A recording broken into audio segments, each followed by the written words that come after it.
verses 23 through 26. Are you there? And there was in their synagogue a man with an unclean spirit, and he cried out, saying, Let us alone.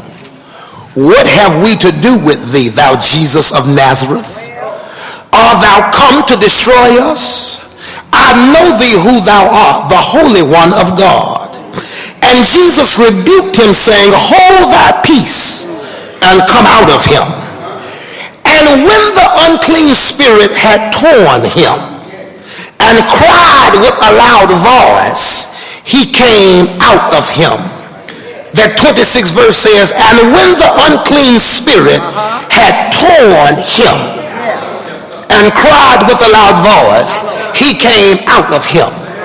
And when that unclean spirit had torn him, had vexed him, had messed with him, had bothered him, and cried with a loud voice, he came out of him. I want to preach this morning as the Spirit shall guide with this thought in our minds.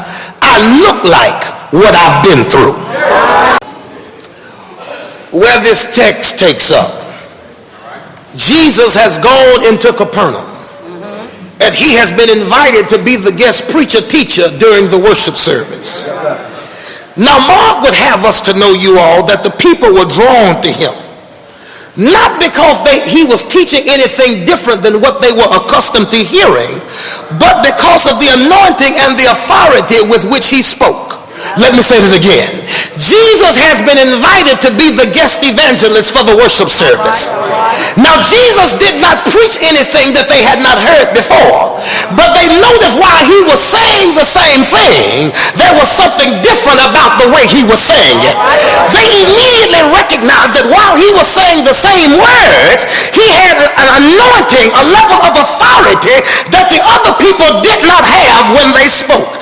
I need to point this out, you all, because this little caveat about his anointing and his authority suggests that it is not enough for you to simply be familiar with the word. It is not enough for you just to know how to preach and teach the word, but there is something to be said about operating under the anointing and in the authority when you proclaim the word. That's why if you're not submitted to the authority of God and you're not operating under the anointing of God, you can't claim to be speaking for God. In the presence of Jesus, in the Lord's house, here comes a man with an unclean spirit.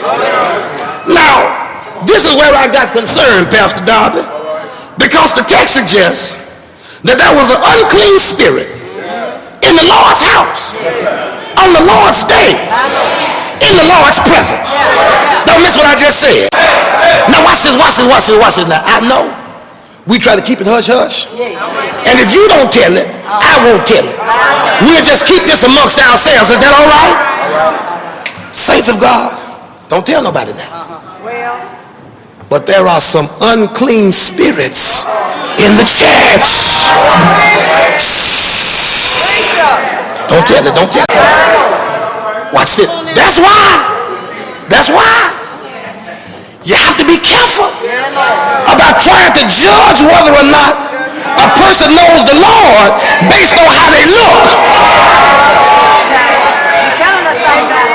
Hello, somebody. Well, Pastor Davis, what is an unclean spirit? I'm glad you asked me.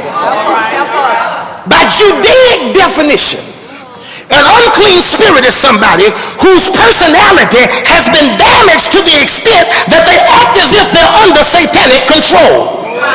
In other words, an unclean spirit is any spirit that is not in line with and interfering with the presence, the plan, and the purpose of God. Ask your neighbor, where do you stand with the plan? Watch this.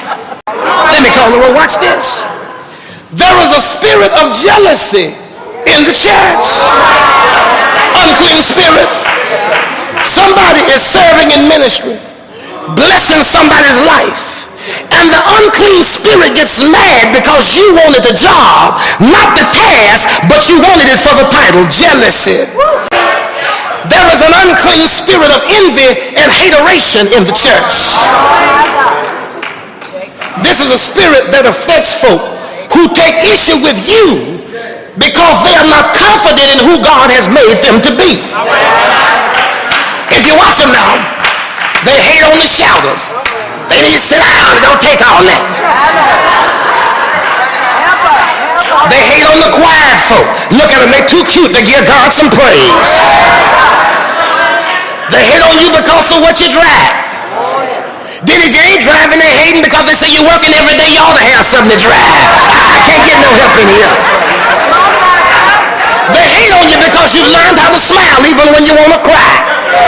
They hate on you because you've decided that the glass is half full rather than seeing it half empty. Hateration, it's an unclean spirit. There is an unclean spirit of entertainment in the church. Talk to me, somebody. People want to come to church once a week, twice a month, for a sideshow or spectacular demonstration with no instructions on practical application that they might enjoy an ultimate liberation from a demonic situation that has sentenced them to a lifelong incarceration. There is an unclean spirit of judgmentalism in the church. I know she don't call herself being saved. I know he ain't about to sit up there and act like he done got all happy. I know who he going with.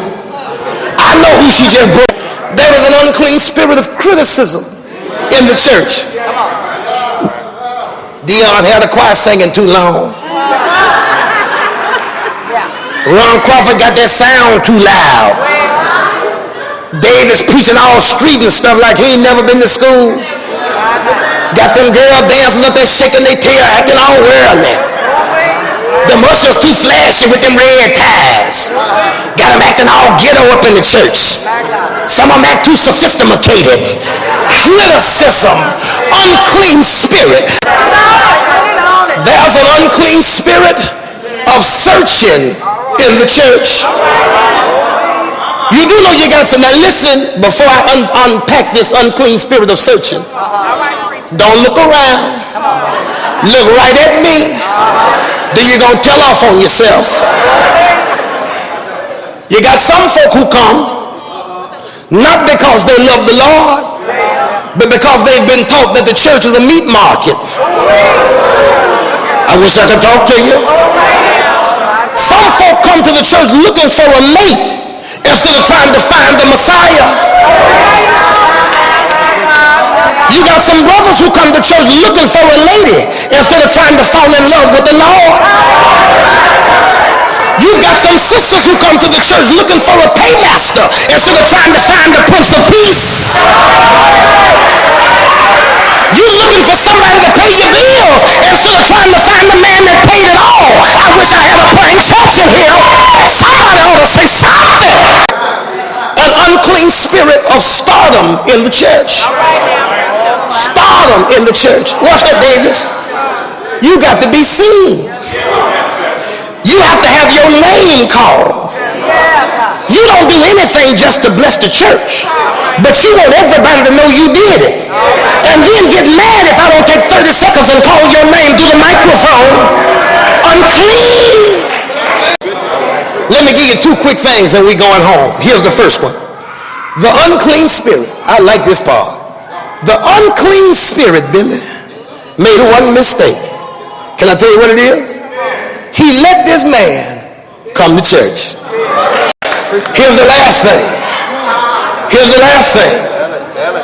When it comes, don't miss this, to unclean spirits, you can't be as cute without it as you were with it.